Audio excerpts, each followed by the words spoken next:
It's a Sunday morning, and what better way to spend your Sunday than with some Smite esports action here with the SCC NA side this time around. My name is J Mac Tucker. With me, Blazy Bar to bring you Tiburones Tijuana versus the Fishies. And Blazy, as far as the standings go for these teams, just going by that alone, it looks like this might not be the easiest matchup for the Fishies. They're currently going up against, as we mentioned here, the big boys, the Tiburones de Tijuanas, the Tijuana Sharks, and these guys have really made a name for themselves.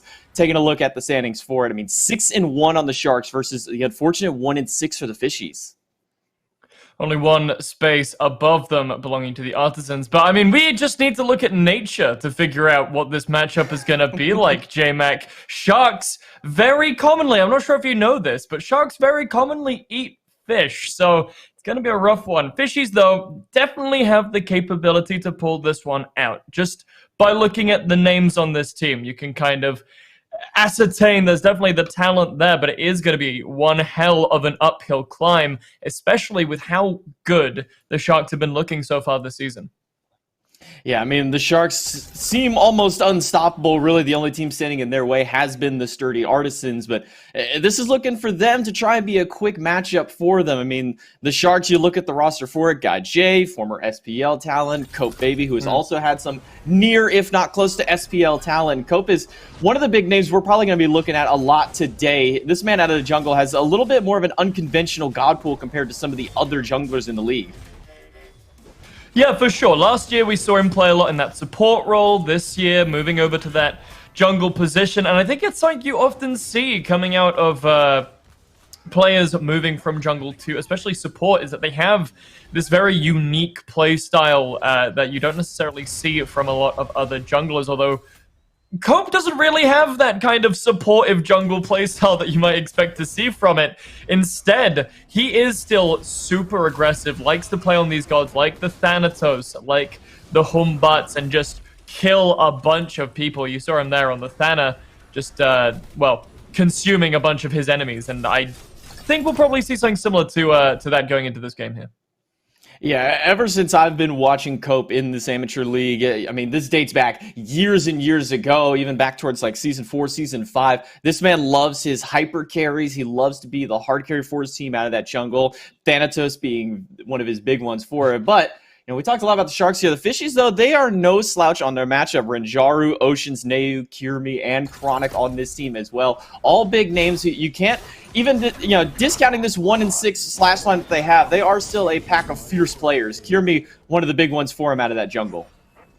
I think it's when you look at the standing, it's more of a there are other teams in the league that are just incredibly good, but that doesn't make this team any. It doesn't make them not good, it just makes them slightly less good, but it doesn't mean, as you said, that they don't have that capability. Some of these players, especially players like Kirmi and Oceans, so much experience between the two of them, and, well, maybe if we see some good shot calling, some of that experience coming through, we might be able to see them pull a game off the Sharks in.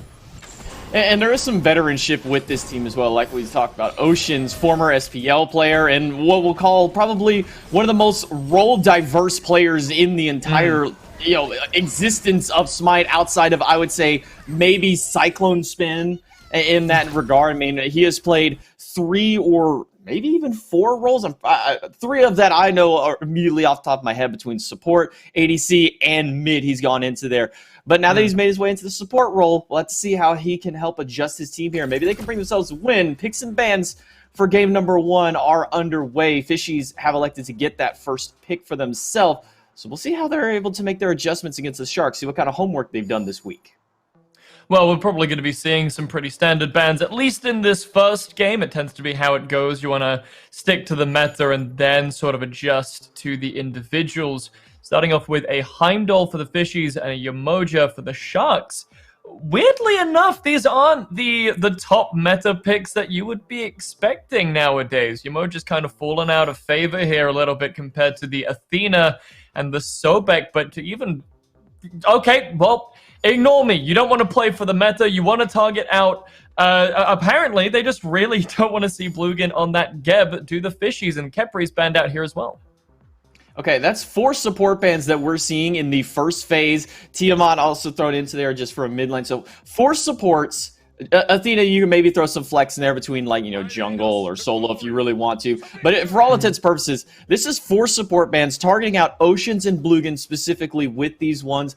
Like you said, the emoji kind of has fallen out of favor, especially in North America. In Europe, she's still kind of this relevant pick and ban onto it. But one god who is a relevant pick and is still one of the top ones at most levels of play, King Arthur as a first pick for the Fishies. I mean, what is this? You know, what does this say that they get Arthur as this first pick? Well, it means that they are going to have pretty much dominance over the solo lane. Even if they don't, even if somehow Renjaru does lose this matchup to Heed, who might be on the Ratatoska, might be on the Tsukiyomi. These two definitely going to flex between jungle and solo, but King Arthur kind of gets a free pass, right? You hit level 13, doesn't matter how far behind you are, you just kind of get to do King Arthur things regardless, so it's a lot of guaranteed pressure for them here. Sobek still being left open, which is a little weird going this deep into the draft, but Ymir getting chosen for the Fishies here for this dual lane, I would presume. Raijin getting locked in for the mid, very, very powerful god. Gonna get counted out by the Scylla here, though, on the Sharks. This may be one of the first sets I've seen in a while where the hunters have not been prioritized. Usually it's, we got to get the Heimdall, or we got to get the On Her, we got to get the Chernobog. Like, we got to get one of those 3 now, so that way they can't get it and we can potentially ban it out further around, but they haven't gone for this. Instead, they've gotten their mid lane, and what I can only assume is at least one solo lane pick here for the Sharks, and then the King Arthur on the flip side. They picked up this Ymir. I'm expecting to see probably some support bans, but instead it seems to be a target towards the jungle on the side of Tiburones. Makes sense, they have Ratatosk or Suku, and they're going for some hunter bans on the side of the Fishies, and then we got to throw in that extra little one onto there, get that Ganesh out of the way. They really don't want to give Oceans a lot of time here to adjust and pick something he's comfortable on. Does eventually land onto this Jing Chen here, though, who I think is actually a pretty good pickup up against the Fishies. He's no Sobek, but potentially the Sharks not wanting to pick up the Sobek against the Ymir. Perfectly reasonable. Him and Raijin have a really good time dealing with the Crocodile. Chiron gonna get locked in here by the Fishies. Now, this is a bit of a weird one for me. Like, Apollo is still open. Well, I guess it's just mainly Apollo, so there you go. Chiron has been shown to be very, very strong, though, at the moment, and at least in terms of building into that ability-based power route. So this should be an interesting lane, depending on what Sharks want to go for. Hunter-wise, it'll be the Rama.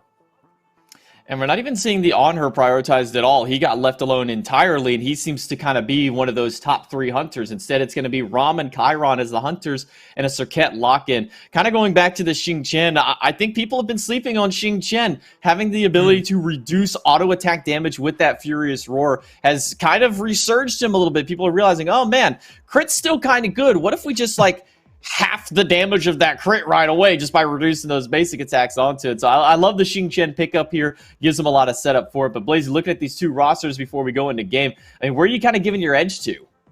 I don't know. It's both of these are pretty unique. Sharks definitely have the more meta draft with the Scylla, with the Tsukiyomi. They got some strong pickups, but Fishies could make something really interesting happen here. We'll have to see how they play the comps.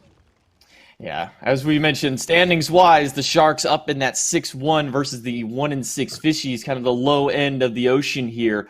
Well, let's see if they can maybe pull up an upset and get a nice little riptide, get themselves a little advantage onto it.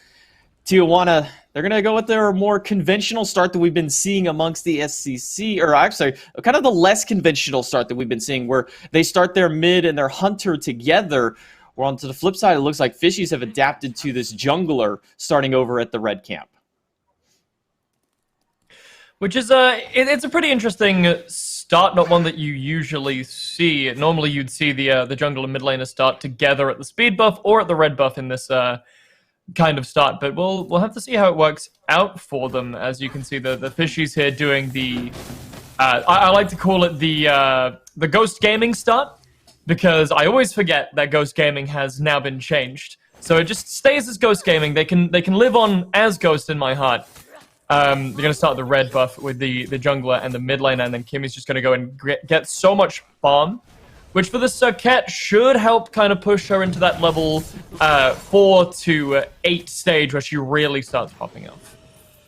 Yeah, they're going to get that heartbeat very quickly over to dual lane. Expected to see that level of pressure from a Chiron Ymir. Ymir always adds that extra little ounce of pressure for it just because of the nature of how fast he's able to clear out camps and clear out the wave as well. In all honesty, you just don't want to walk up to a Ymir anytime soon in the first couple of levels.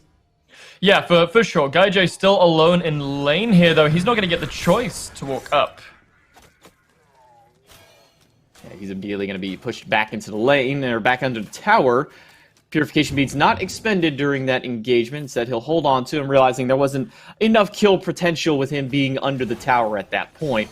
Instead, it'll just allow for some extra wave pressure for Oceans and Renjaru to continue pushing forward, but they're the ones kind of backing up now. Blugan stepping forward, might be just trying to bait him in towards a little bit of extra danger here. Blink on both the supports. However, looking at the rest of the relics across the board, it's a triple blink comp from Fishies with 4 beads on the flip side for the Sharks.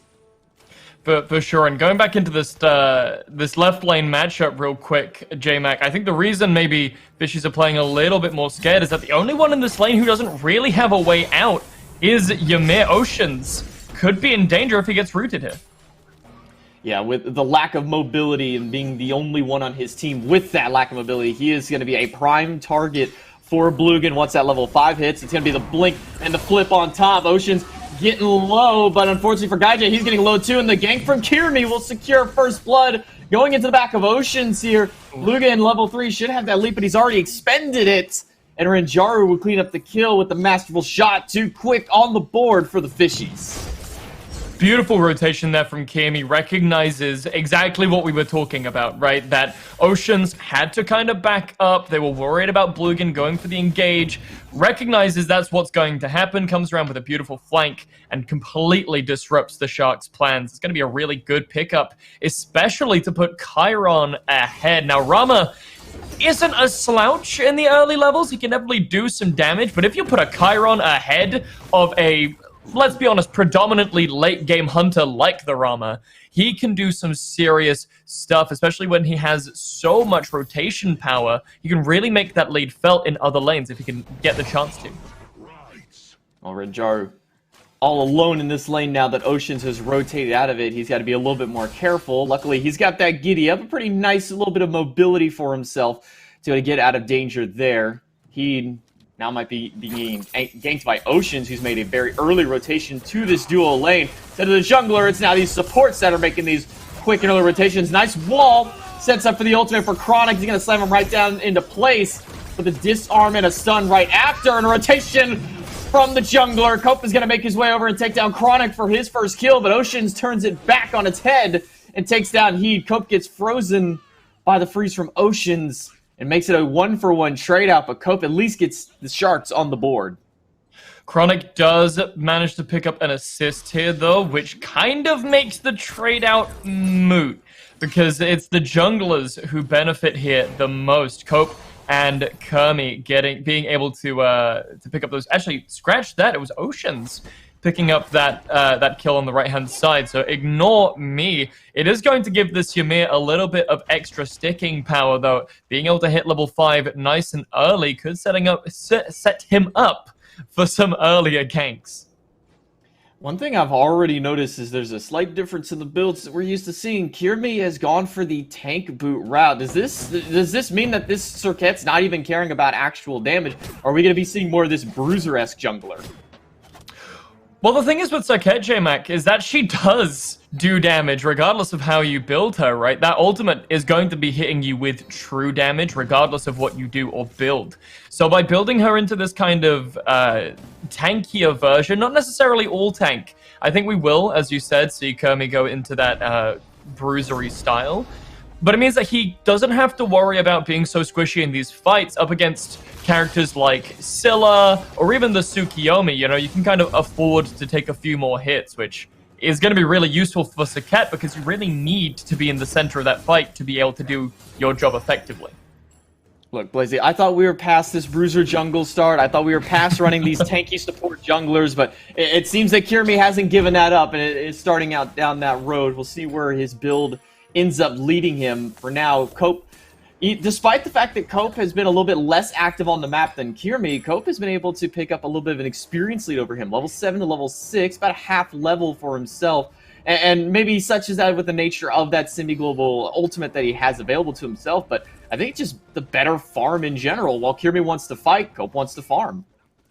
Absolutely, and that's, you know, it'll just happen like that. Neu in a bit of trouble, but is going to be able to beat and jump away. But just to go back real quick, J-Mac, I would way rather see this tanky support jungle style than all the crit junglers that have been running around, coming into my mid lane and critting me out of existence, okay? No. Give me tanky junglers any day of the week.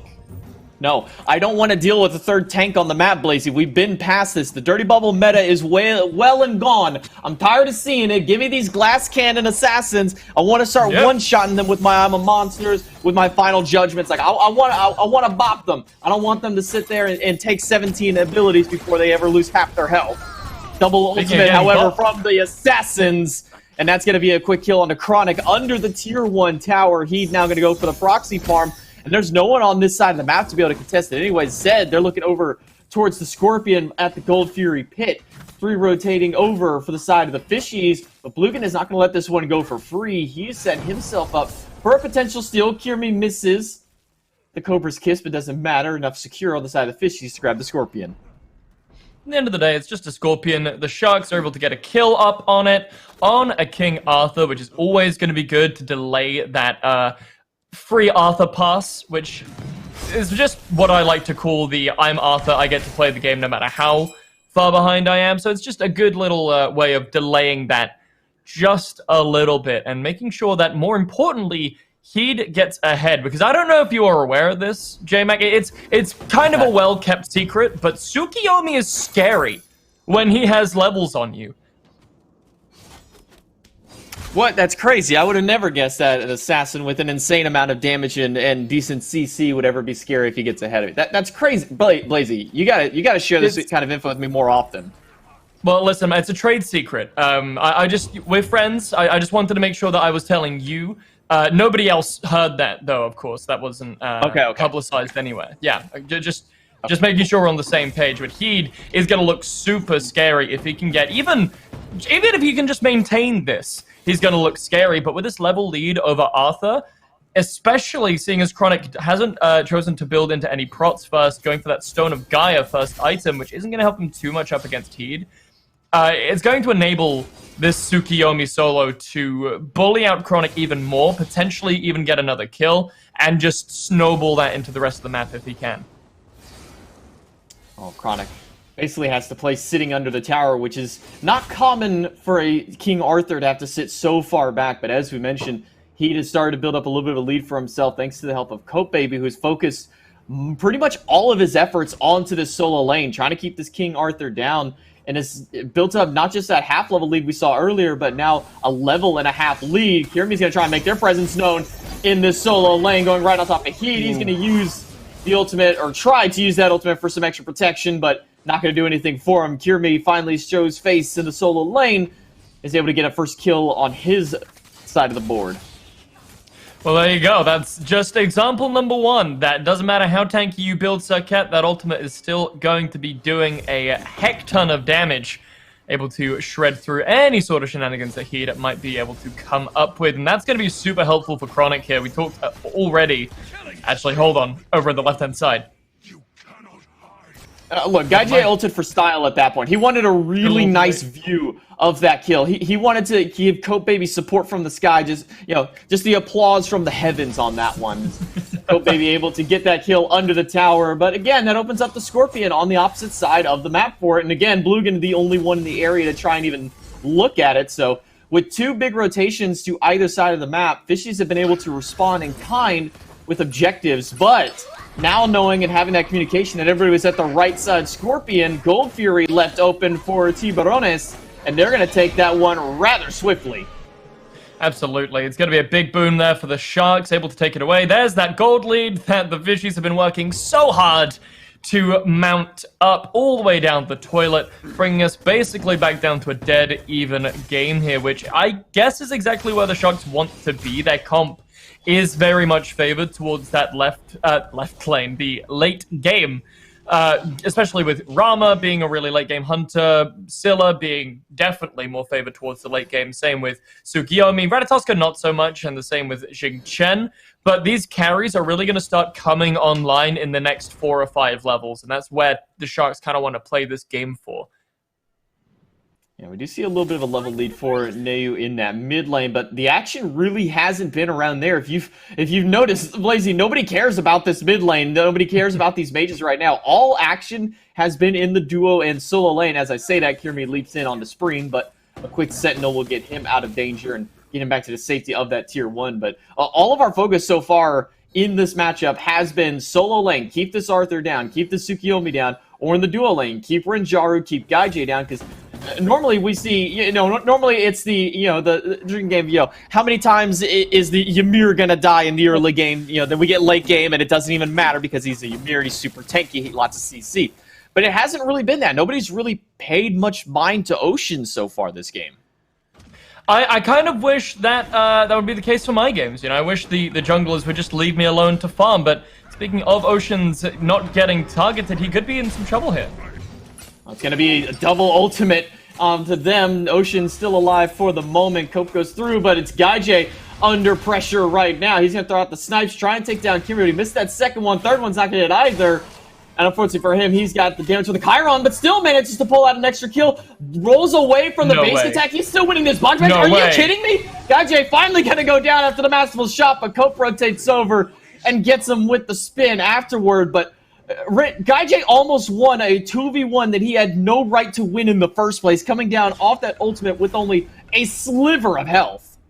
Shoutouts to Doug for being able to catch that. We were so focused on the mid lane fight there. Ocean's able to survive, but Doug super on the mark, catching that double nearly from Gaijay. A little bit faster on the rotations would have saved him there from the rest of the Sharks, but I'm pretty sure Gaijay's happy with the result, right? He's there sitting quite comfortably to himself in his chair going, yeah, I would have won that. I would have won that. Easy peasy. Just needed one more auto. He's super satisfied. Give him 100 more health and he's guaranteed to win that one no matter what. I mean, he was winning the outright boxing match up against Renjaru, just hitting more basic attacks. That's the name of the game with Hunters early. Hitting more basics. Your abilities, they'll kind of hit, but as a Rama, that's all you got is your basics. As long as you're hitting more of those than Renjaru, you're doing pretty good for yourself onto it.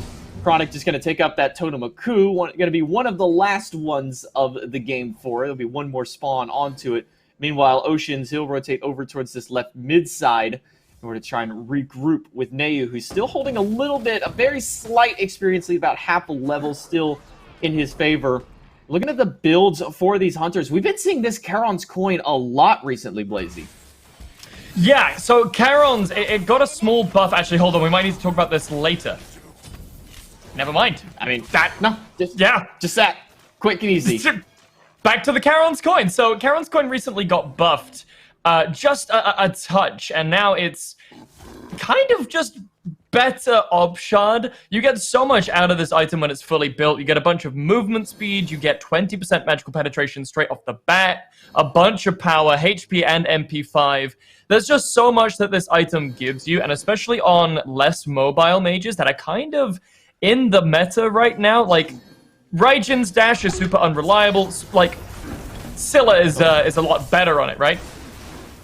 Yeah, Kirby gonna take a lot of poke from Spreen on this Scylla. I'm a Monster slams out half of Neu's health, landing down from the tree, from the Cosmos' Cope, and he's able to help pick up 2 quick kills on top of that.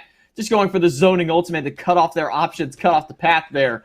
And he'll pick up 2 alongside Spreen, 1 for him, 1 for the mid laner. And finally, the mid laner gets himself on the board.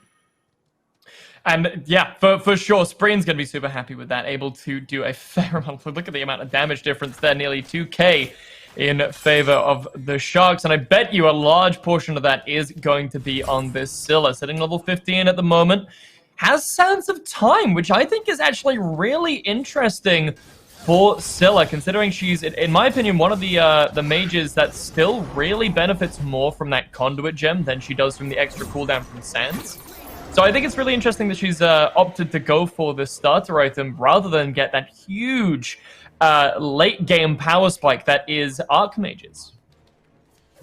Yeah, it seems that a lot of players in general, no matter what gods they've been going, have been favoring this Sands of Time. We still do see the Conduit Gem pop in, but with that Fury and Pyromancer take, we do see a little bit of a gold lead here in favor of Tiburones, about 1,700 in their favor. A little bit of experience as well, a couple thousand their way. But yeah, the Sands of Time has recently become kind of the just go-to pickup item for these mages. And really, no matter what the kind of mage, you get a little bit of cooldown onto it. As it shows, once you get level 20, you got a couple of options, but almost all of them are going into that Pendulum of Ages. They get the 20% cooldown reduction, as opposed to kind of going for that reset, that 6-minute cooldown of you get to respawn if you die on that cooldown, but nobody's really seen that as a valuable pickup just yet. I'd be excited to see if one day we do get to see it, but probably no time nearby.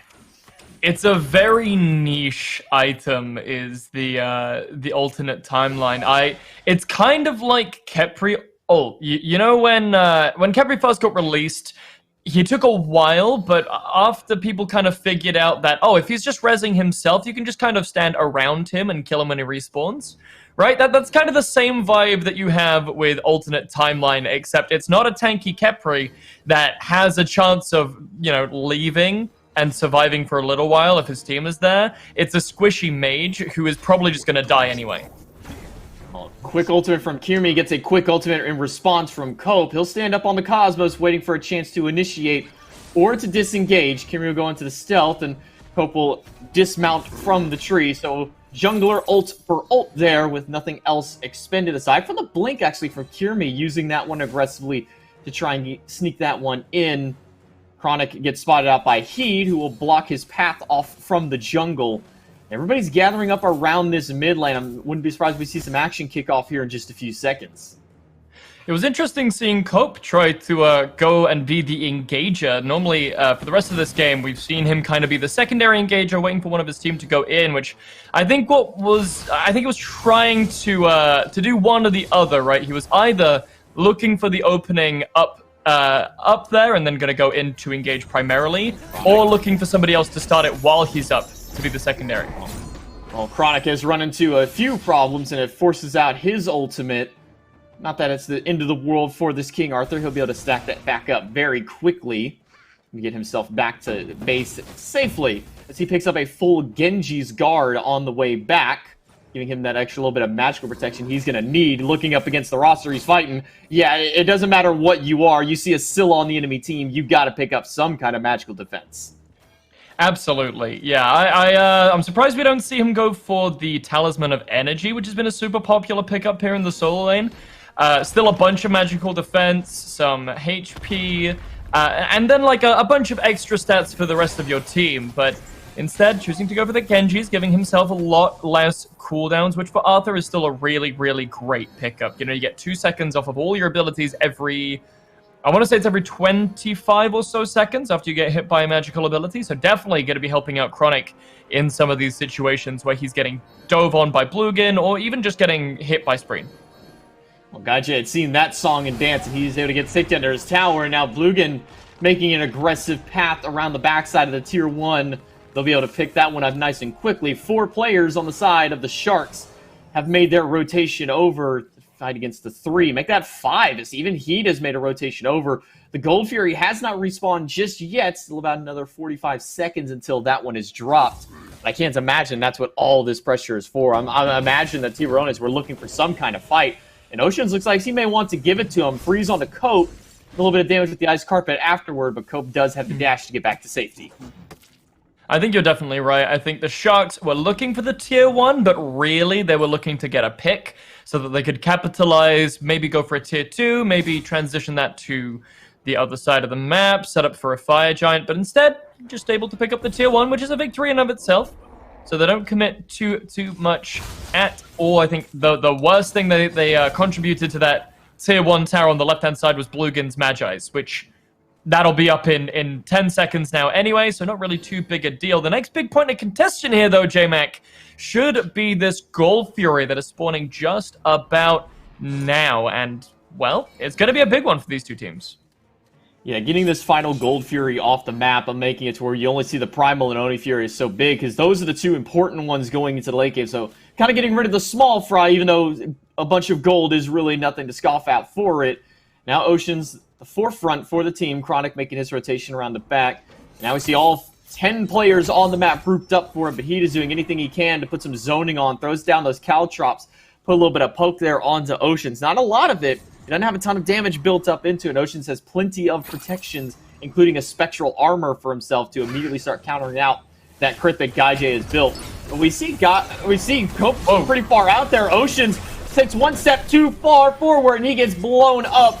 He's going to dive in with that piercing moonlight, but he's going to meet the same fate as his support. But Spreen with the I'm a Monster is going to finish out. Nate, who gets the reset, but nothing of it beyond there. Chronic, very healthy, very tanky on this front line, still sitting just over half health. But not so healthy are the rest of the members of the Sharks, most of them sitting at under half health. Blink and you miss it. We took a quick peek into the mid lane there, and well, speaking of the mid lane, by Kimmy, not quite able to survive there as the jungler, but blink and you miss it. We looked back over towards the Gold Fury and everything had exploded. GuyJ getting a really quick kill off the start of that fight, but the Sharks not really able to find a conclusive victory. They lose Heath super early on. His ultimate was still down though, so still a fair amount of potential to come out of it. But the Fishies also didn't really claim a conclusive victory. That the win for Fishies, and I do think that fight was a win for Fishies, comes more from the fact that they stopped the Sharks from being able to do the Gold Fury. Yeah, them being 3,000 gold down doesn't seem like a lot of gold at this stage, because in all honesty, 3,000 at 20 plus minutes isn't all that much, but them fighting down and being able to get a pickup onto Heat is a big one for them, because they trade out Oceans. Now, this hasn't been a typical Ymir game that we've seen of Ymir going 0-5 or 1-5 early on. This is Ocean's only second death for it. Still not super valuable for the team as far as it goes, but with all the disperse, Sharks were able to regroup a little bit quicker than the Fishies, pick up that Gold Fury, and now as you can see, the Primal Fury will be the next one on the respawn, and that is a massive one for these two teams as they start looking towards this Fire Giant as the game goes later. Just a bit unfortunate there for Fishies. If you have a look at the vision on the map, they didn't really have a lot of eyesight around that Gold Fury, so the Sharks were literally just able to walk in and retake it as soon as they pleased, and well, the Fishies are going to be able to get a Pyromancer off the back of it, but really, if I'm going to take one of those two objectives, it's going to be the Gold Fury. Pyro's nice to get you back to that Fire Giant a little bit quicker, or to get you back into a lane, but not really what you're going to want at this stage before the Fire Giant is really being contested. I think we'll see another couple minutes here before the big boy is being looked at. We've been kind of talking about, a little bit stranger routes on builds. I've been seeing this Soul Reaver pop up a little bit more often than usual that Neu has opted for. What's up with this Soul Reaver kind of making its way back? And encounter with that on the flip side, Spring with this Staff of Mirrodin on the Scylla. So the Soul Reaver, I think, is just to try and counter out some of the healthier options from the Sharks. I can't see right now because of all the graphics blocking his build, but I think Cope is building into a little bit of HP with that cloak there, and Heed definitely getting some tankier items, Bluegan as well. So the Soul Reaver is just a little bit of extra burst damage. It's not something I personally enjoy on the Raijin, but if it works, it works. The Mirrodin, I think, is more for safety for Spreen. Well, no luck from Bluegan on the Whirlwind of Rage and Steel, but that's going to set up the I'm a Monster off the ultimate from Oceans. And now into the back, Cope is forced to run away. He uses the beads to get out of the ultimate of Kirmin. The drums of war come through. Heat is trapped behind the wall. A freeze from Ocean sets up the final basic from Rinjar. Kirmi finds Cope slacking in the jungle. GuyJ gonna get a nice kill, not quite though. The Aegis is going to keep GuyJ alive, but only until Kirmi leaps over and gets the final basic. Looking for more blood though. He's chasing down Spreen, and Spreen is just waiting for that dash in, waiting for that leap to maybe capitalize. But all Kirmi is doing is just trying to keep this mid laner at bay. The rest of the team has made a quick rotation and an even quicker kill on the Fire Giant. And then you see the tank items from Kimmy really coming in clutch. If Kimmy was building this kind of new age glass cannon, I'm going to crit you to death jungler, that Brute Crush combo would have killed him right then and there. That would have been a death. But thanks to those tanky boots, thanks to that Void Shield, thanks to the Anchile, able to survive there is Kimmy. And with 3 kills on the board and a Fire Giant, the Fishies have kind of turned this game back on its head. I tend to use the Mifflin rule of a Fire Giant kind of equivalates to about 5,000 to 6,000 gold on the map when you take out all those towers, maybe a Phoenix or two. So Fishies stand to be in a pretty decent position here if they can make good use of this Fire Giant, and the Sharks really to tighten up this team fight, because the last 2 or 3 that we've seen, again, it's just been kind of messy from them. They've left themselves open in places that they kind of shouldn't have. They've taken fights that maybe weren't in their favor from the start, and once again, we see them take an unnecessary loss, I think. And for goodness sakes, they've got I'm a Monster on Spreen. The problem is Spreen threw it onto an over half-health Ymir who was sitting in ultimate and still did not really do all that much damage to Oceans. Oceans just kind of laughed at the damage from I'm a Monster. He's got so much tankiness online right now. Spreen has got to have better target selection with that ultimate if he wants to start making more of an impact in these fights.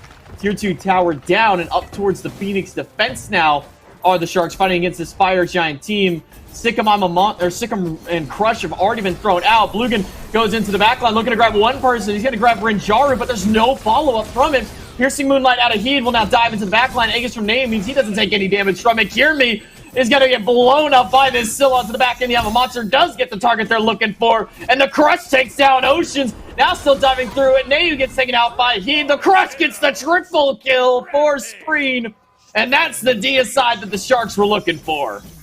Fishies really didn't think this one through. They decided that they want to go full hammer into the left side Phoenix with a Scylla with ult up against a Jing Chen with his ult up as well. There's just so much there on the side of the Sharks that Fishies needed to bait out first, or at least attempt to. There was also so much more on the map that they could have gone for rather than going for that 5-man defense on the left-hand side.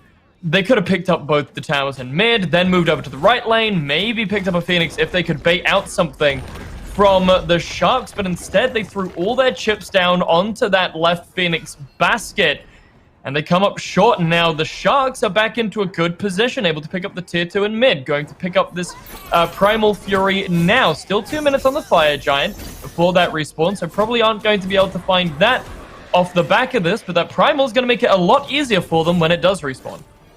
And I was a little worried on that fight, honestly. Blugan goes in with the Blink ult. He gets one set of beads, but manages to pick up Renjaru, throws him into the clutches of the Phoenix, and then there was nothing thrown back at him. There wasn't a Sikkim, there wasn't a Crush. They were already used that time. But then Spreen comes through right after Kirmi drops the ultimate, leaves him sitting in place, and that's a perfect target for that I'm a Monster. This is a tankier Circuit, but it is still an assassin. They don't have those natural protections like Oceans has, like Chronic has. So great target selection this time by Spreen, able to turn that fight on its head almost instantly.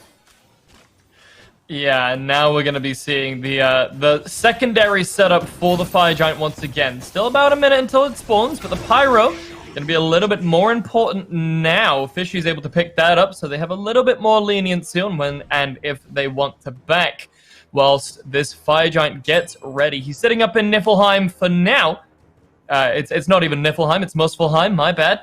He's sitting up there for now, getting ready to Meteor down in about 50-odd seconds, which is going to be the next big power play. The Sharks, if they want to secure it this time around, though, need to try and get a pick before they go for this engage. Fishies just have so much that they can do if the Sharks want to go on them, between the Drums of War, the Poison, the Ice Shards, Renjaru's ult as well. There are so many options for the anti-dive from this blue side roster, and the Sharks really need to find one of the carries, or even the front line, before they can go for this full engage.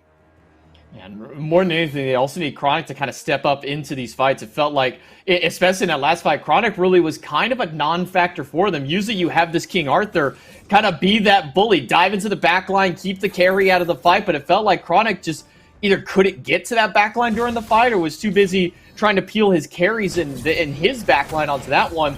Ocean's going to get a nice little freeze onto Heed, but he's not too worried about it. Blugan picks up one with the ultimate and forces the Ice Shards out of Oceans. That's a big ultimate down, and the Pridewind shield will pop. Crush over the wall takes almost half of Renjaru's health as he's punished for just even walking through the enemy jungle. Neither of these two teams really have any natural healing outside of Well, the Bombers hammers that we see, so it's kind of just down to this poke game, and well, both of these mages on each of these teams are super good at applying that poke. Fishies have the slight advantage, though, because Renjaru is also pretty good at just slapping out those numbers and getting a little bit more bang for his buck with that masterful shot. Ocean's walking up, though, and some abilities are being popped. Here comes the Ratatoska. Oh, Piercing Moonlight as well has been thrown into the backline. The assassins are diving in onto the mage. Nayu is forced to use that Aegis, That's what we need. but it's only to delay the inevitable as he and Renjaru are able to he cleans up Renjaru and Nayu on the back end of it. Oceans is forced to use his ultimate just for CC immunity, but it's not going to do anything for him. Spreen gets a double I'm a monster on the back end of the fight, and that's going to seal the deal for another deicide on the Sharks, and they don't care about the Fire Giant. They're instead looking towards maybe pushing up this mid lane Phoenix. I'm not sure if they have the full potential to end, though. Everybody's a little bit low, and they don't really have the best Phoenix killing potential right now. None of them can really shred through that bird just yet. It's gonna be difficult. It all comes down to how quickly they can take up this Phoenix, and you know, it's going down a lot faster than I was expecting. But still, 15 seconds left on Nayu. It does look like they're positioning to go for the Titan, though. 10 seconds on both the carries. It's going to be a close call here, J-Mac. Half HP. Yeah, they got it. The minions have finally shown up, and that's going to be enough for a Crush and Piercing Moonlight to seal the deal. Just shy of 32 minutes, the Sharks are able to clean up their act in just 2 team fights and bring themselves a Game 1 victory.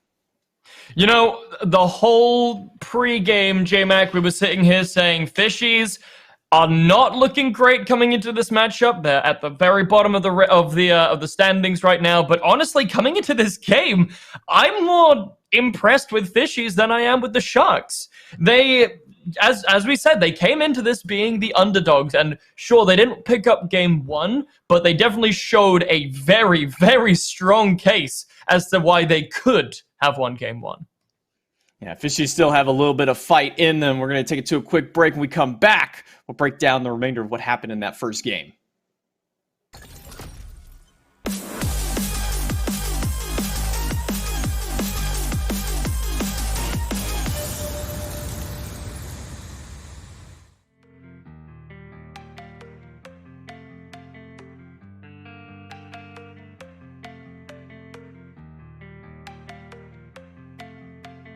I'm on no fixer. I'm gon' ball no picker. That I ate doors they live for. Talking on my back, go figure. Whole team eats fun spitter.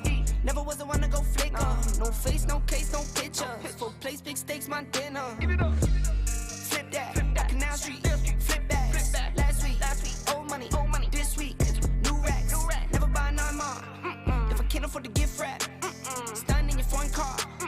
You keep riding rental tax.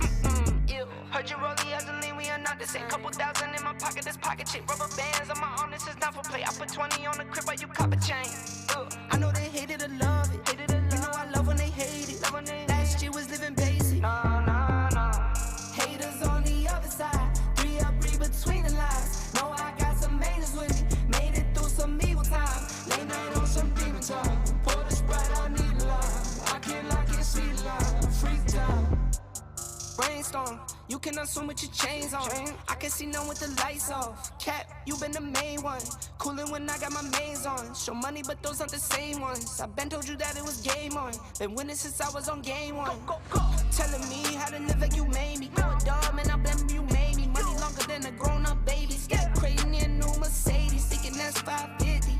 5 seats, 50 kids in there. Prime steak on my dinner plate. Nike tag for the dinner wear. Flex up, never playing dress up. Never gonna let up. Never ever.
No, I don't need nobody. Yes, I was so naive, somehow I'm still all in on me. Yeah, yeah. Way too many times I let the ball drop. Now I'm Steph Curry with the wrist flick, so they cold shoulders never defrost. No deal, but I pre-floss with the money tree in a deep pot. So I'm Cornell Haynes with the rundown. Bitch, I'm all in the field with the cleats off. Everything that I want out of reach, I had the tunnel vision, couldn't see far. Negative vibes that I feed off got me up and down like a seesaw. All these decoys hit the destroy. Usually keep it poised, but it's ultra violent with the power moves when I deploy. For the real ones, I wanna feel something. Looking for a sign that I might be worth your time. Yeah. When I look into your eyes, it make me feel alive.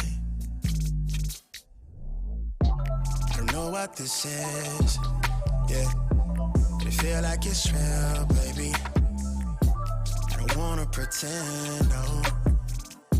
I just wanna come clear, wanna see you again.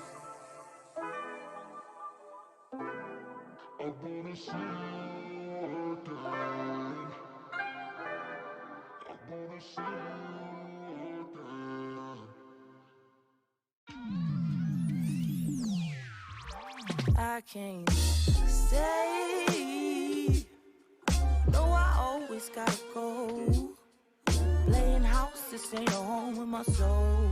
On the road, I can't stay.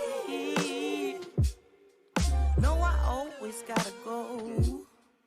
Playing house, this ain't a home with my soul. On the road, I can't sit still for a minute. I'm so dead set on indifference. Keep it Charlie, stay down with them Dickens. Let's get around like it's the 80s, right? Round, let's keep spinning. Let's keep playing these games that we don't want to finish. And I'm sorry if that sounds a bit bitter, but I am to the core.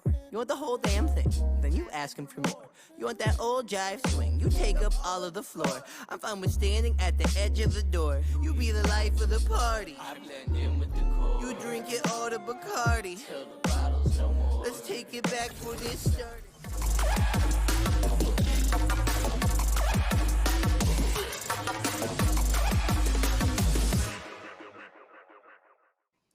After 32 minutes, the Sharks were able to take game number 1 over the Fishies and push themselves that much closer to that potential 7-1 standings for the season. We'll see if they're able to close this one out, or maybe the Fishies still got some fight left in them here, Blazy. Let's kind of talk about that game. Really slow pace early on, despite how much fighting was going through. And Fishies looked really good during that early phase. They for sure did. They really took advantage of their comp versus the Sharks.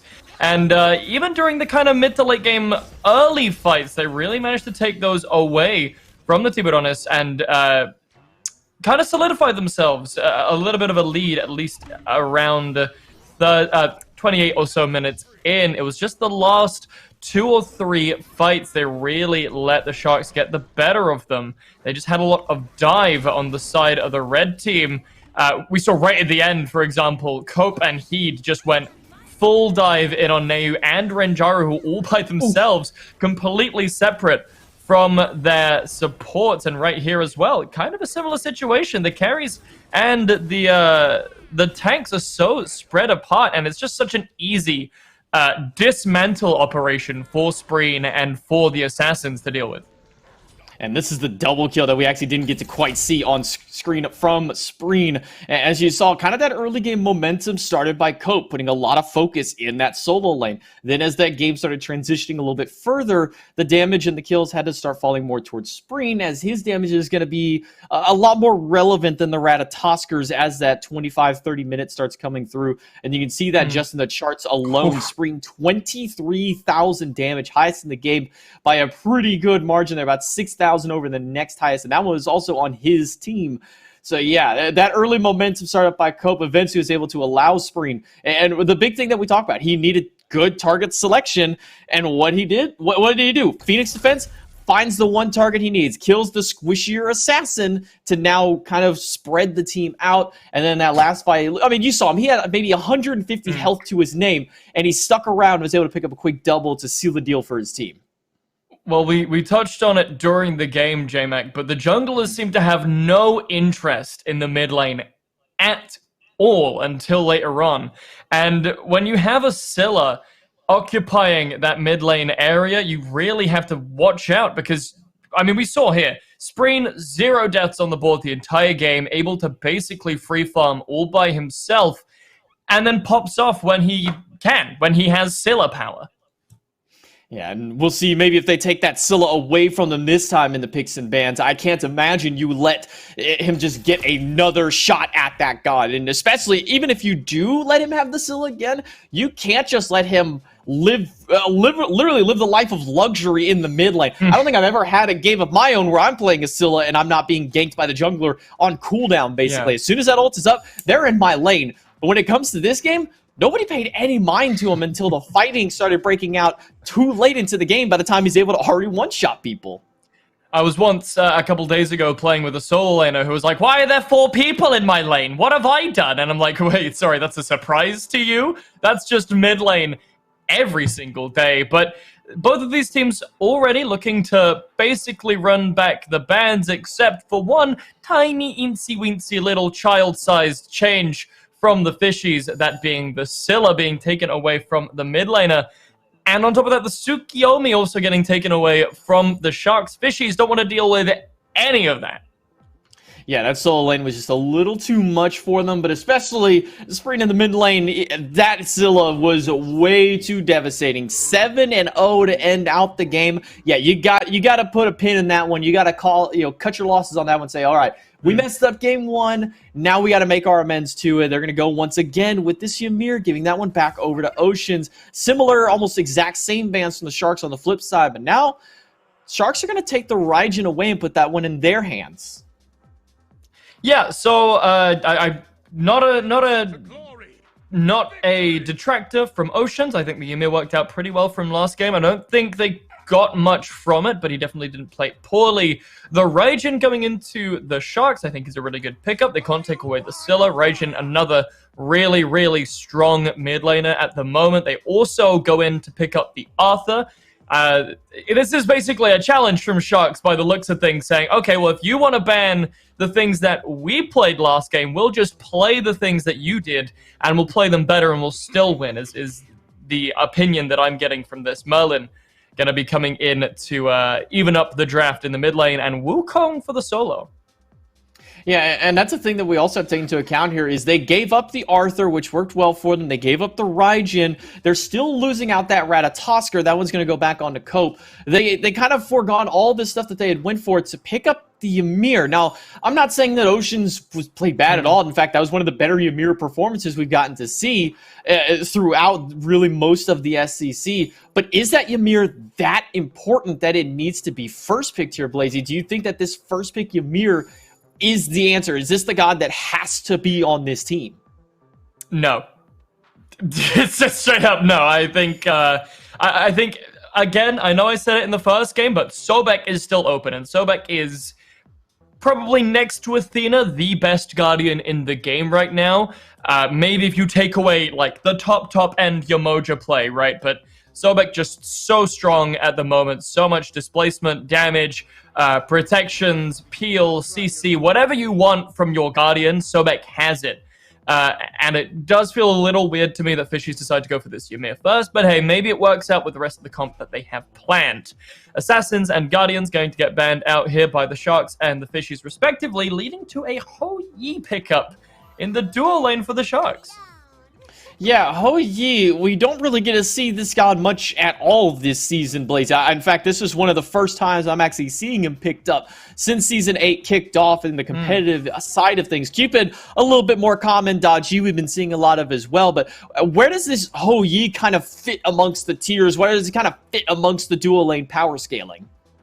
Sure, so I think Ho Yi is kind of more than where does it fit within the meta? It's more of a how good is a player at Ho Yi. I think that's always kind of been the case with this character. He's never really had a solid place in the meta. It's always been I am a very good Ho Yi player. I will play Ho Yi to the standard that should compete with other ADCs. And I think that's kind of what the Sharks are going for here. I mean, we already kind of know that Guy J is kind of nuts at Ho Yi. It's one of his more comfortable gods. He likes to pull it out on occasion when he likes to either flex on somebody really, really hard, or if he's really being forced deep into his god pool. So I'm interested to see how it's going to play out, especially against Ymir Cupid. Well, despite all the Guardian picks and bans that we saw in the early stages, Khepri is still able to eke his way here for Bluegen onto the Sharks, rounding out that dual lane of a Hou-Yi Khepri. They got a lot of their priority in the first three with the Raijin King Arthur Rat. But how is this composition up versus the Fishies? Where are you kind of giving your edge to as we're getting close to jumping into this game here? Where does your edge kind of lie with these two rosters? I'm kind of in the same spot as I am in game one. You know, like both teams have some pretty solid pickups. I will say overall, I like the general composition of the Sharks. You know, like you have, what can you follow up with Ratatoskr ult? You can follow up with Raijin ult. You can follow up with Hou-Yi ult. What can you follow up with a Khepri pull? You can have the Acorn stun into Raiju 1 combo. You know, there's a lot of synergy there. Meanwhile, on the Fishies, there isn't really a huge follow-up from, for example, Daji's ult. She pulls someone in. Merlin can throw a bunch of stuff on there, but there isn't really that big mage ultimate that you can just dump on whoever gets pulled. You have Cupid ult, but that's kind of all you're getting.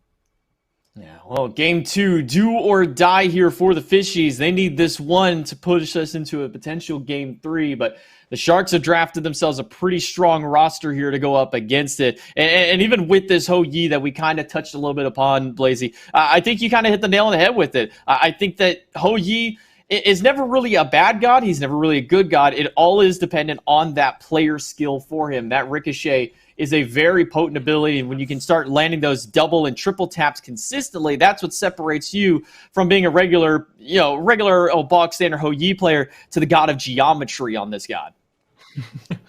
I like that, the god of geometry. I've weirdly never heard that before, but you're absolutely right. And I think, you know, we're 4 months in to this new Conquest map. I think it's around about time that the Hou-Yi mains have discovered all of the various angles and optimum strategies for dealing with things around this map. So perfect time for GaiJ to bring it out. This time around on the left-hand side, though, they got to be a lot more careful even than they did last game, because Hou-Yi is not great early, and neither is Khepri. You know, actually, that's a big point to bring on to with the map. We are now on, you know, the 8.5 era for it, so we're a little almost halfway into the season. And this being one of the first times we've seen Hou-Yi, even with the map not changing super drastically, there is still some differences and adjustments you have to make with those ricochets. Your typical angles you've been so used to for 2 seasons now has all kind of been flipped on its head, and you have to kind of relearn them. So I'm almost not surprised that we haven't seen them until now, but at the same time, I would have thought maybe we'd seen them just a little bit sooner. Potentially, or maybe it's just the fact that other characters are just kind of better, but you know, it's even more confusing when you think that Hou-Yi's passive is so good into crit metas, which, I mean, I'm not sure if we can deeply classify this as a crit meta, but when the ADCs and the junglers are picking it up, maybe we can start leaning towards that side of the argument. I would say it's safe to call this a crit meta when we had a game just yesterday where we had 5 spectral armors picked up between the 10 players on the map. I think it's safe to say we are in that one, and Hou-Yi having that anti-crit passive into there does give him a little bit of leeway for it. Freeze from Oceans onto Bluegen. He'll look to take the damage from the Heart Bomb as well, but Bluegen will wisely pull that one away from the minions to kind of tamper down the clear of Rinjar and Oceans just a little bit. Back in the mid lane as well, Neyu under a little bit of pressure. It's just kind of pressure everywhere on the map for the Fishies. Oh, no. Scratch that, Tiburones. Gone. Out of their first blood, the nice rotation, invading their side of the jungle. Important thing to note there is Heeden Cope went into the enemy territory to grab that kill by his back camps. Most likely chased him out there. I might be looking for Chronic as well now. A nice spin and a stun off of the Acorn Blast, and the Beyblade from Heed will give him 2 quick kills in the solo lane, and that's not a start that you want to give over to the Sharks. It's to give their solo laner, who was already on fire last game, a quick early double kill. That was a beautiful set of CC from the Sharks. Just nearly perfect on that chain, and of course he just able to finish it off with the spin. As you said, King Arthur, not the kind of god you want to give an early lead. Already sitting here at level 5, should be able to back and get his boots after picking up the blue buff here, which is already going to give him such a power spike. He's not only got 2 kills, J-Mac, but also splitting the first blood bonus with just one other person in the form of Cope. Already at level 5 for the solo laner. Still hasn't gone back to base quite yet to pick up his next item. Most likely going to be picking up those tank boots that's been so common for the King Arthur. Mind you now, level 6, I'm sorry. I spoke a little bit too soon. Getting those double kills online gave him that big experience jump, as well as a massive amount of gold he'll be able to go back and spend. As you do see the reinforced greaves pick up, and I wouldn't be surprised if he had enough gold for maybe picking up the tier 1 of that shield. Emerald as well. Or no, he's going to go with the round shield instead. I think he's feeling a little bit more comfortable. Typically, you're absolutely right, J-Mac. You would want to go for that Stoner Gaia, especially up against a god like Wukong, who can knock you up so readily. But because he's got that lead, because he's probably feeling like he can go a little bit more aggressive in this lane, getting that early Glad Shield should really facilitate that and allow him to do a lot more damage early on.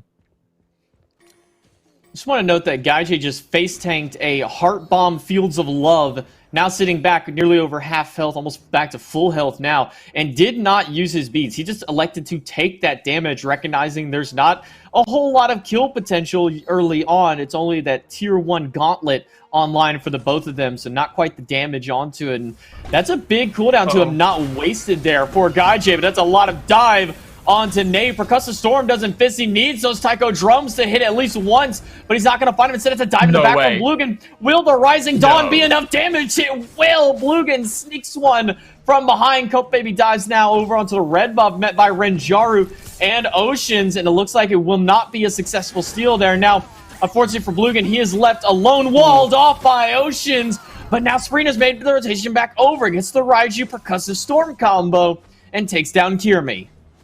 See, I was about to make a jab at Spreen there for choking so hard on that kill, but now I realize he was just allowing Nayu to live so he could die to Blugan for the extra little spice, get a kill onto your Kepri. That's exactly what happened. Spreen didn't miss anything. It was all intentional. Don't worry about it. He'd in some trouble once again, but he's going to ult out, so he'll be just fine. But a beautiful 2k over towards this mid lane, and a very scary trap there set by the Sharks. They were waiting over there, just to the left-hand side where you see that red ward, just waiting for Nayu to come around the corner. And even though there was a little bit of a fumble, the beads got popped, he was able to escape. He still falls down, and then a second kill at the red buff. Devastating for the Fishies. I think a big thing to note on that is Cope Baby a part of all 4 of the kills so far, and while he didn't get any of those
stop going back to you.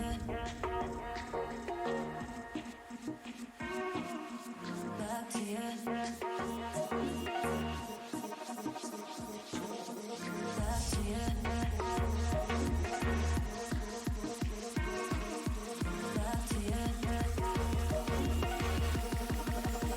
I have to stop going back to you. Back to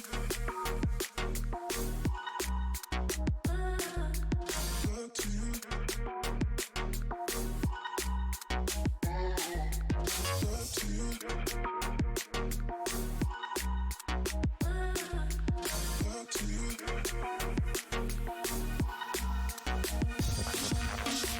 To you, to you, to you, back to you. I have to stop going back to you, to you, to you, back to you. I have to stop going back to you, to you, to you, back to you. I have to stop going back to you, to you, to you, back to you. I have to stop going back.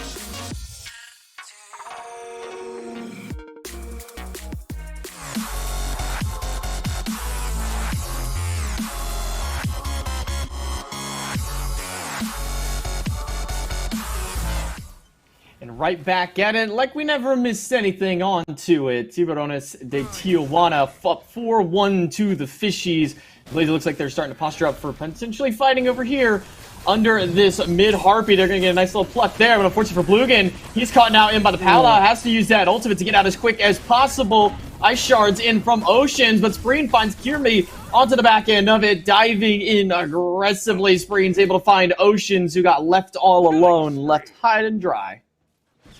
Dang, giving a Raijin this much early farm, sitting 3 levels above the Merlin. Now at level 7 right now, Spreen on those double digis, looking strong. Now going for the enemy red buff, which is going to go directly around the waist of the best bug boy. Renjaru as well could be in some trouble as the rotation's coming in here from the left-hand side. Oh no, Renjaru is dead to all right. He walked into the wrong side of his own jungle, thought he was allowed to have a purple buff, but no. The enemy team just says that is ours, your life is ours, and now a 7-kill-1 leads the Sharks. Well, we were talking about it before this game started, J-Mac, about how Fishies played the early game really, really well. All the way up until the last couple fights. This time, the Sharks don't really feel like playing with their food. It looks like they're really going over that.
And just like that, once again, we're back. I'm sorry, Chad. I keep making some really, really bad jokes on here. I got to tell them, just kind of stop it. But we'll see if I'll tame myself for the rest of the cast. I apologize. Yeah, Hindu got off the hamster wheel and the whole operation shut down, but we should be good now. And the Sharks are loading up here over towards this Gorp. Yeah, they're gonna go ahead and quickly dispatch of that one. Ocean's now making his way over towards the mid Harpies. They'll split them out a nice 1-1 pace for it. Bloom gonna get a nice pull onto Oceans, and that's gonna be a quick kill onto Oceans off the nice pluck there by Blugan. Spreen just gonna make quick work of the enemy's support and put Oceans in the dirt for a second time.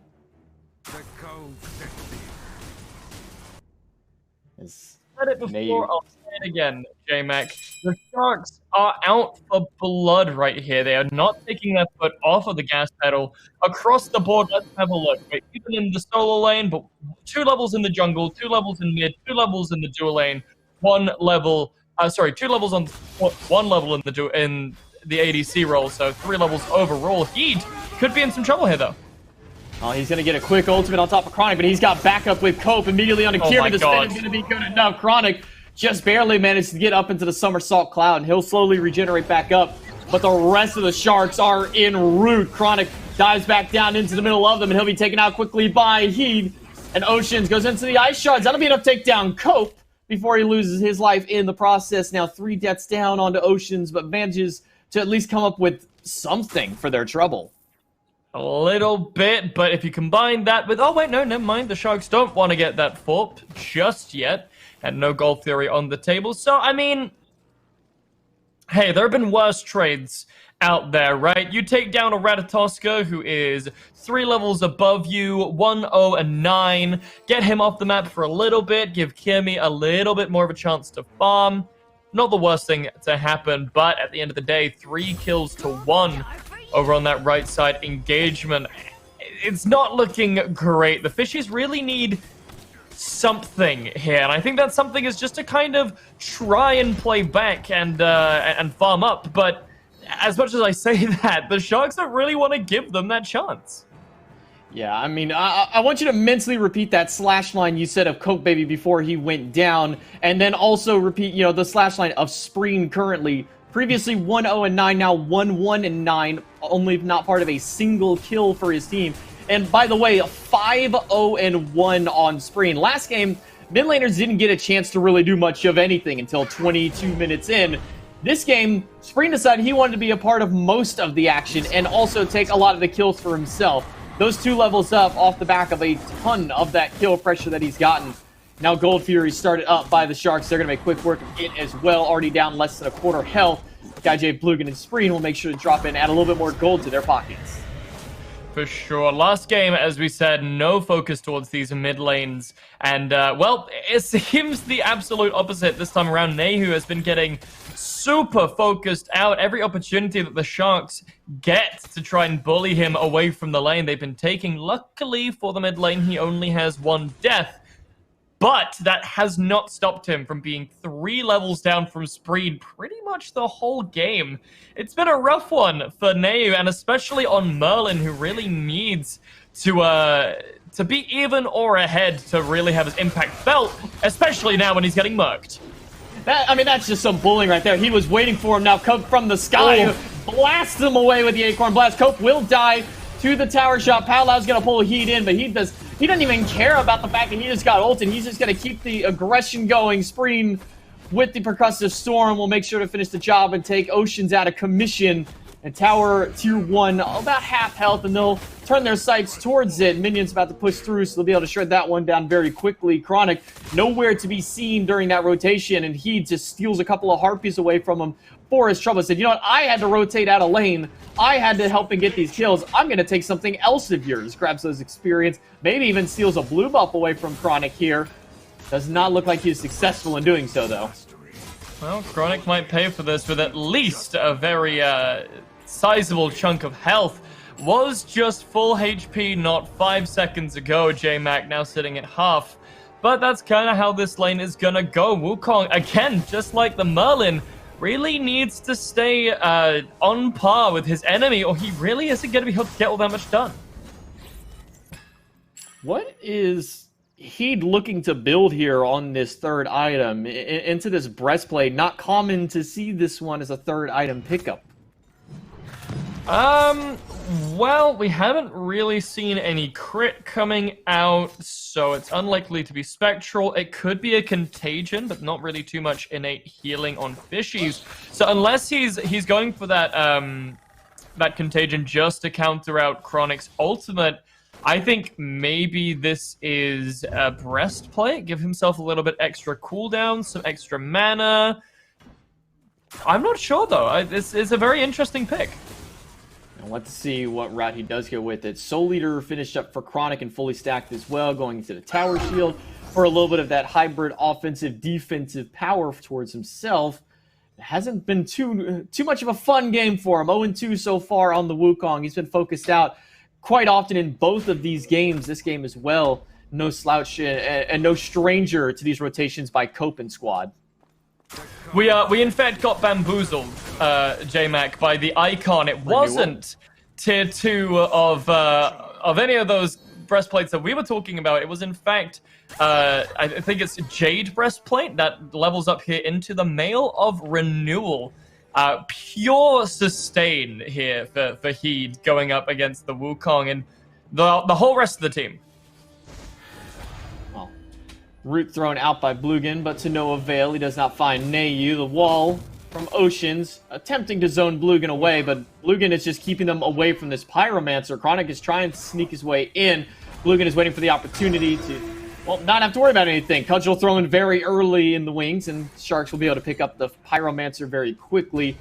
So Tiburones will retreat and go back to resuming their farm amongst the lanes and amongst the jungle as Spreen makes his way over towards the left-hand side mid-camps, and then we'll retreat back to that red buff as they have to deal with the vines that have just spawned right in front of them first. Always a mild annoyance, isn't it, when you go to clear out one of those camps and suddenly vines.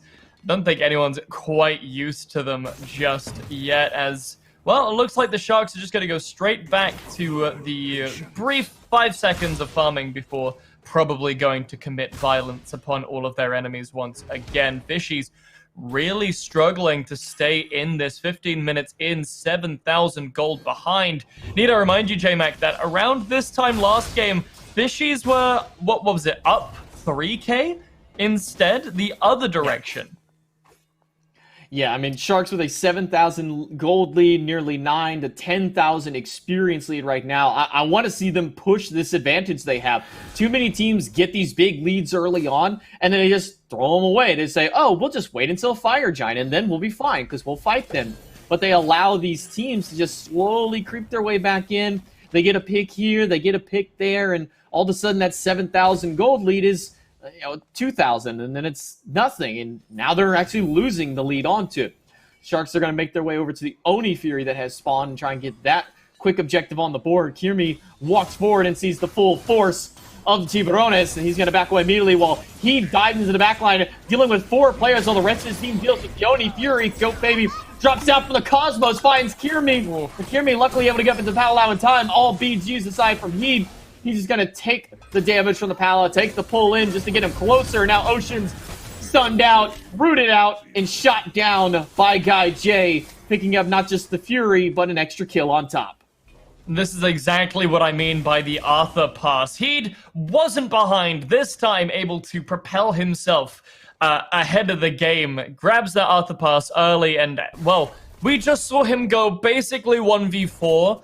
J-Mac for like, what was that, maybe 15 to 20 seconds, and walks away with still like 3/4 of his HP, and then is able to still turn around and help out getting a kill onto Oceans. It's insane the kind of things that this character can do, outputting so much damage, and a lot of that is down to that Mail of Renewal. He takes all of that damage, and after, I believe it's 15 separate ticks of damage, you get a whole bunch of health backs. Sorry, it's yeah, it's a lot of health.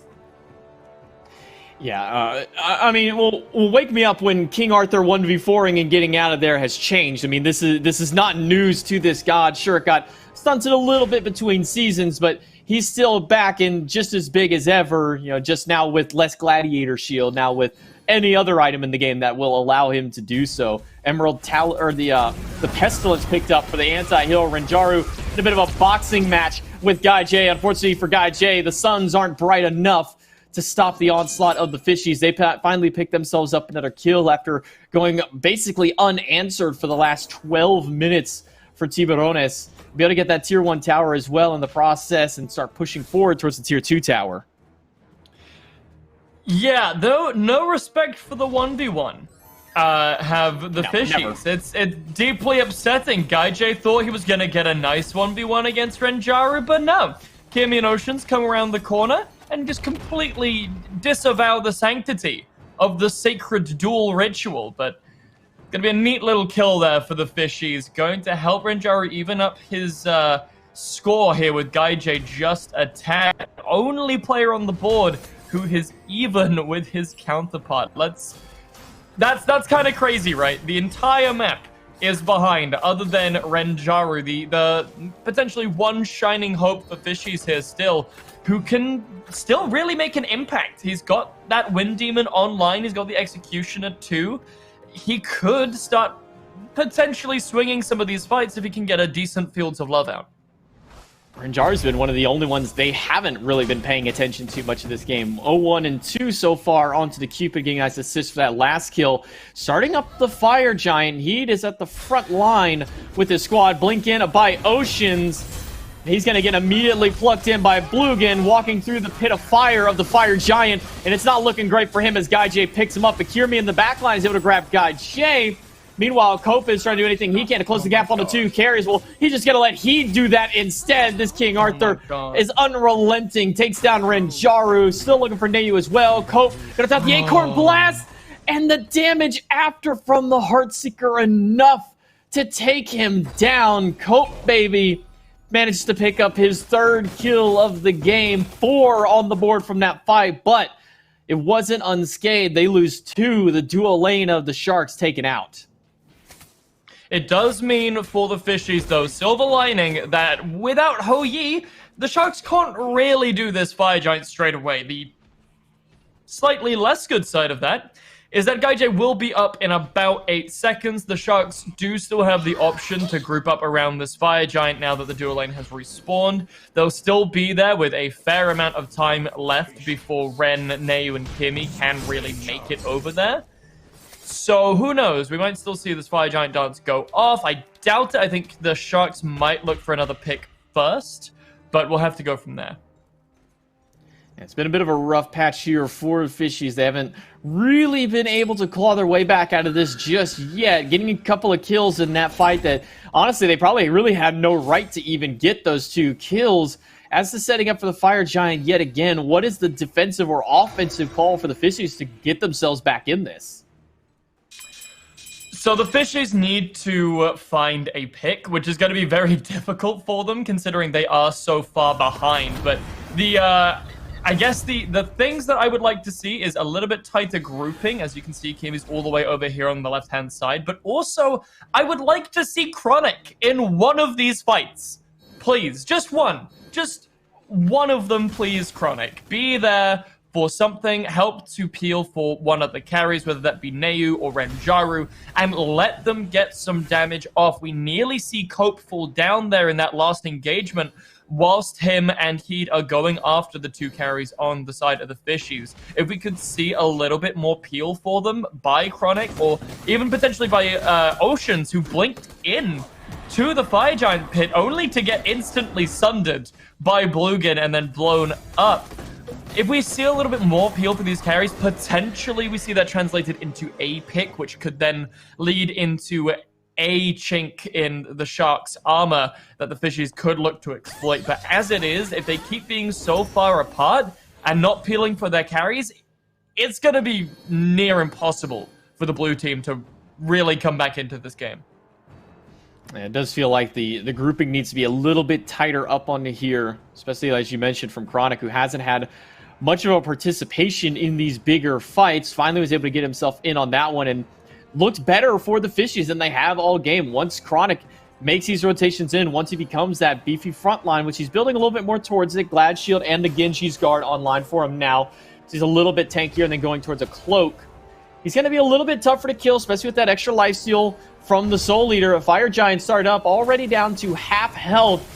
And now that it's on their sights over towards Oceans, Chronic going to dive into the back line onto it. Fields of Love. And Oceans using their ultimate as well. Walls off one. Up onto the Powwow is Kirmi looking for anybody, but not going to pull anyone in just yet. And the Beyblade out of heat is going to make sure that Spreen can finish the job.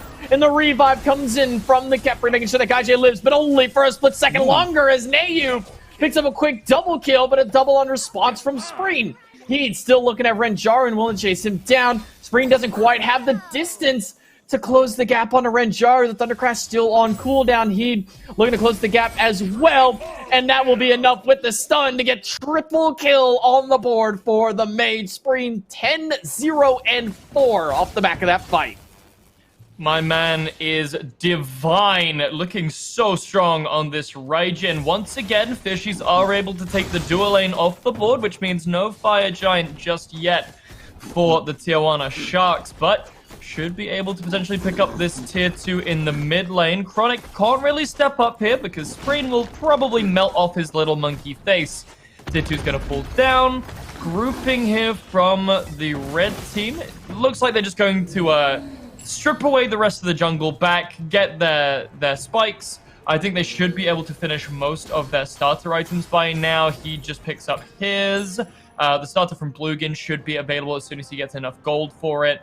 Gaijay just one level off, so big power spikes coming out from the Sharks at the moment. Meanwhile, the Fishies not even completed their 6th item just yet on anyone. The closest we see is that short sword from Renjaru. And we see that Charon's coin paying off from Spreen as well. That one's fully stacked up and evolved. Gem of Focus online. The Rada Tahuti. Spreen is, for all intents and purposes, a full build mage. And all he would need to do now is sell those boots if the game does manage to go late enough for him to be able to do that, get that movement potion, and to get another 6th item in its place if he so desires. But at this point, he doesn't really need it. He's putting up some big damage numbers, only about 1,000 behind his teammate from that solo lane. He'd been putting in some big work as well on this King Arthur. 4-0-12, 10-0-4 are these two players. You have the frontline force, the frontline wall that seems impossible to deal with, and then the backline glass cannon of this Raijin. Cope Baby, though, he's looking for action in the sky. Spots out Renjaru, but might be a little too far in the back for instance from his team as Chronic is in a little bit of danger on the backhand side of it. He's got to go up from the Somersault Cloud, stunned as soon as he lands, and Kirmi is in the middle of everybody, and that's not the place that Adachi wants to be. Suns rain down onto 2. Spreen picks up the double kill onto 1. Oceans cleans up a 4th kill for the team as Chronic is left flying away in the bird form for the Fire Giant to be taken by Tiburones. One little misstep there from Kirmi just sets up for potentially the beginning of the end here. 26 kills on the board, only 1 to defend, and Blazy 30 seconds on the clock till the next reset. This could be game.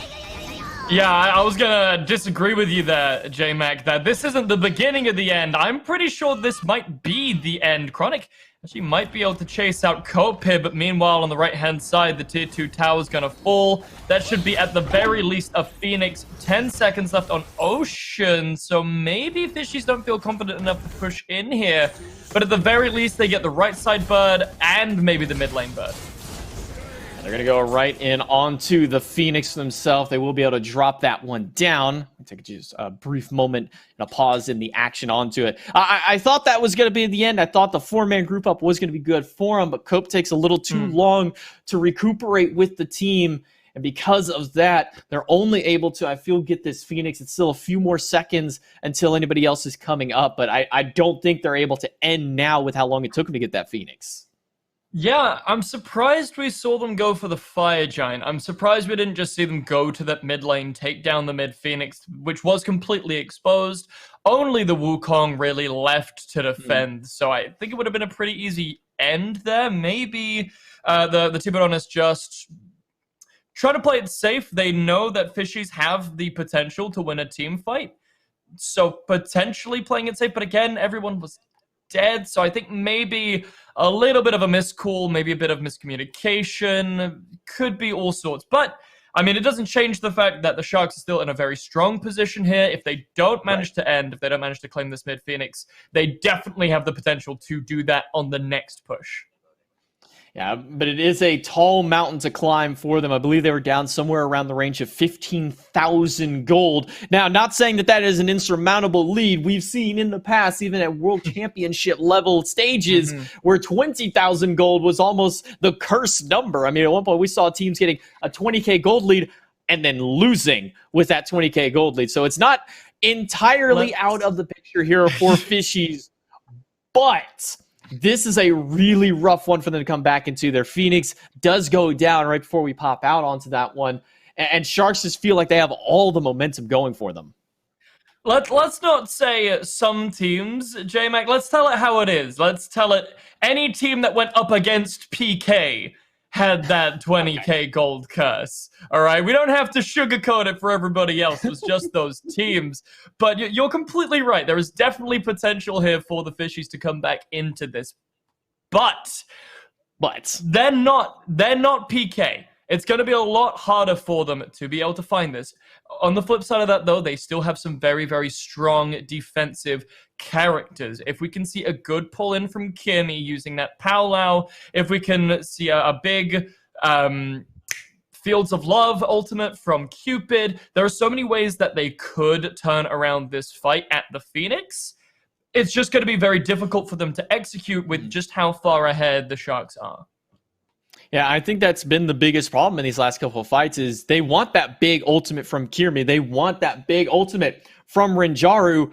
The problem is they're also spread out in these fights that they don't have the option or the ability to synergize with each other really in any way, shape, or form. They haven't been able to get a good powwow into a Fields of Love or a Fields of Love to burn the beads and then get the powwow after. It's been, they dive in and they just double dump the ultimate on top of each other. But for sure, definitely a little bit of maybe miscommunication, maybe a little bit of stress and nerves coming out here from the Fishies. It's just something that we see, you know, when all the chips are down, when the pressure is up, it can be very easy to make those slip ups, to make those. We got to be the hero. We got to try and make the big play and bring it back here for the team. But that can often lead to exactly what we're seeing now, which is a little bit too much being thrown at the same time, not giving the Fishies enough space to kind of bait those relics. So we'll have to see how that plays out for them as the Sharks going for even more farm here, even more security before going for that next fight in the form of the Primal Fury. Yeah, Primal Fury goes down probably more than anything just to clear it off the map because I don't think that the Sharks want to take this one to another Fire Giant before they're able to push in for it. You already see they're making their way towards the Tier 2 to clean up the last tower on the map before they set their sights on the Phoenix. Full 5-man defense from the Fishies set up here. Kirmi looking to maybe sneak around the backside. You see him kind of waiting by the door. Ocean steps forward, gets immediately hit by a Sunder, loses that Magi's. Guy J forced to leap away as well as Spring. Coke diving into the backline on top of Nayu. Too much damage going through. And they get a 1-1 trade earlier on, losing Nayu, but also Heat in the process. Rinjaru, though, picks up the double kill onto Coke Baby. And Guy J manages to grab Chronic, who is diving so far into the back. Now it's a 2 versus 3 into the midst of it. Only the duo lane left for Fishies. But I don't know if that's going to be enough to defend against the Phoenix. They still have Guy J up. Spreen is still up as well. And with the minions walking in, that's going to be a nice and easy bird, but not without casualties for Tiburones.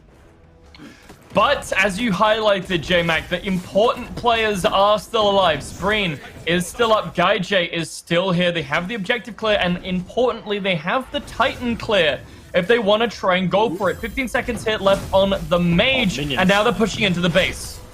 Now Rinjar has to use the Aegis immediately just because he's getting pulled in. Ocean's just trying to body block as much damage as he can, but the Titan is focused on Blugan. That's going to be both of them erased from existence. Spreen picks up the double kill, and with a full army of minions pouring in, that's going to be game number 2 and the set going the way of Tiburones de Tijuana.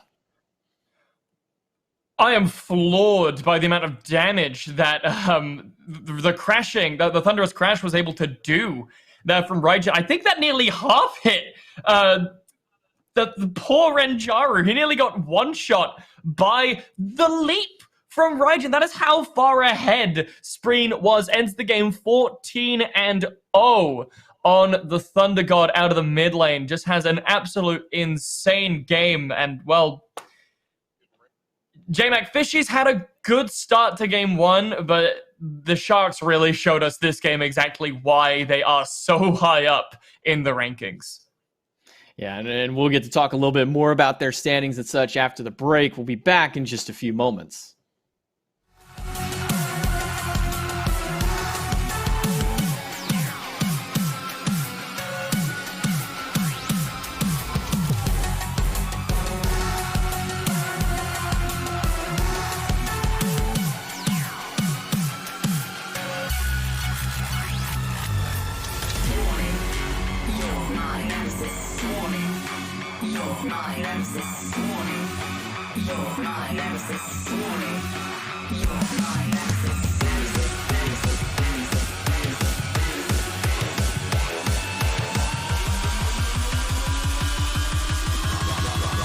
Run for your fucking life.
Watch out, they are coming to find you.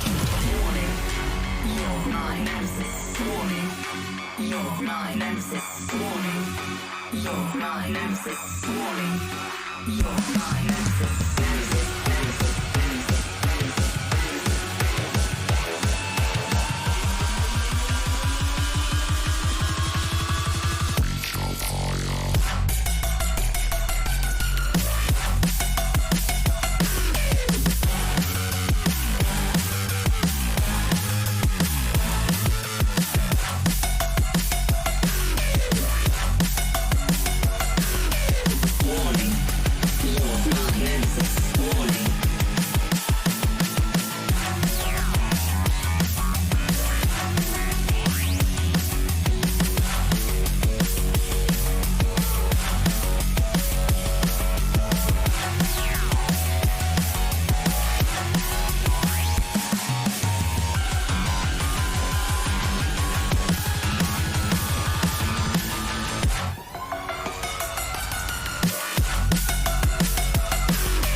Welcome back to the Smite Challenger circuit here for NA. Now, Blazy, forgive me if you've heard this one before, but game one was a fish are friends, not food method. Everybody's kind of playing around, they're having fun, and then a little bit of blood drops into the water right there at a Phoenix defense. And all of a sudden, it goes full primal for Tiburones at Tijuana, and they just continue that onslaught into game number 2. And they make quick work of the Fishies, and they put them down to a 1-7 record after this one. The Sharks just unrelenting in that second game. I think that's a pretty good analogy there, J-Mac. Brucey and his friends completely devoured the enemy team, and well, the Fishies just didn't look quite as good as they did in game one. That's for sure. Yeah, 14-0 on Spreen, breaking that godlike barrier that you get at the 13-0 mark for it, going a little bit of the extra mile with it. Heed 4-1-17, Cope Baby 6-3-13. I mean, those are just numbers you look at and go, yeah, we just kind of lost. Like, they just kind of lost that match, and it did not really at any point feel like it was that close of a game. And once again, Spreen, I mean, unsurprisingly this time around, has the top damage on both teams. Once again, hits that 22k mark. Closest to him, I believe, was, I think it was Cope again with the 17k. But just looking at those graphs, you can see exactly where the pressure was in this game. You have Heed, Cope, and Spreen just running it. But, J-Mac, that's enough from this week. Let's talk about next week, shall we? Yeah, I mean, looking into the games in the future here, this isn't the only game that we're going to see today at the SCC for now, but this is going to be pushing later on into the matchups for you. You still see the Herculean Hooves and the average Joes have to face off as far as it goes. It's going to be another big matchup that you're not going to want to miss it onto it on the NA side of the SCC. So still some more high-end action that you're going to be seeing up here post-SPL, as you can see. So that'll be happening when? When will that game be? Post SPL, you know, the big thing that everybody's really here for. I mean, this is later on, Blazy. Not quite yet. Right. Okay. So what you're saying is that it's happening after the SPL, and that we should come back after SPL to watch the best games.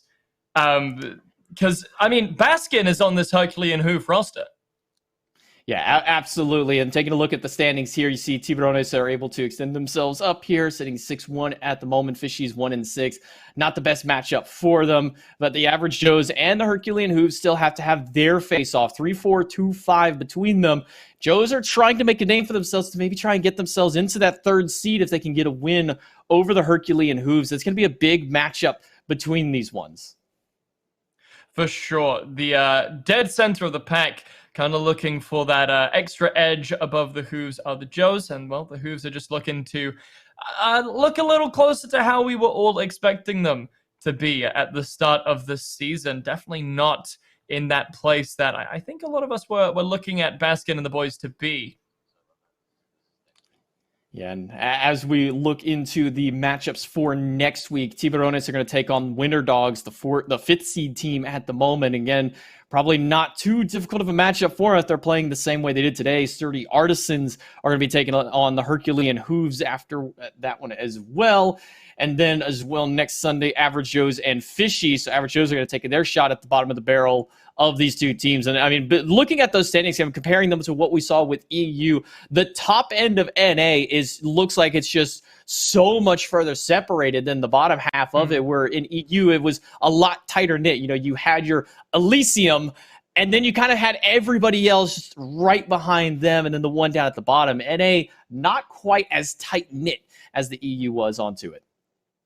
For sure, but we kind of saw a similar thing at the start of last year's SCC, where it really kind of tightened up towards the second and third and fourth split. So I'm sure going forward, these teams will be able to make that difference up.